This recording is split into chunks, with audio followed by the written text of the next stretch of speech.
Hi అండి. అందరూ ఎలా ఉన్నారు? బాగున్నారా? ప్రెజెంట్ ట్రెండింగ్‌లో ఉన్న క్యారమెల్ ఎగ్ పుడ్డింగ్ అయితే ఫస్ట్ టైమ్ అయితే ట్రై చేశానండి.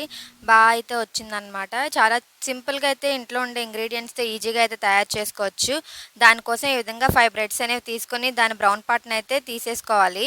తర్వాత బ్రెడ్స్ అన్నిటిని చిన్న చిన్న ముక్కలుగా కట్ చేసుకోవాలి. కట్ చేసుకున్న ముక్కలన్నిటిని ఒక మిక్సింగ్ బౌల్ తీసుకొని ఆ ముక్కలన్నీ వేసేసుకోవాలి. దీంట్లోనే 2 ఎగ్స్ వరకు బ్రేక్ చేసుకొని వేసుకోవాలి. తర్వాత దీంట్లోనే కొంచెం వెనిలా ఎసెన్స్ వేసుకోవాలి. ఎగ్ అనేది స్మెల్ అనేది రాకుండా. నెక్స్ట్ పావు కప్పు వరకు షుగరు వేసుకోవాలి. తర్వాత కప్పు వరకు మిల్క్ కూడా వేసుకొని ఈ విధంగా గ్రైండ్ చేసుకోవాలి. గ్రైండ్ చేసుకున్న దాన్ని ఈ విధంగా స్ట్రైనర్ ద్వారా స్ట్రెయిన్ చేసుకోవాలి.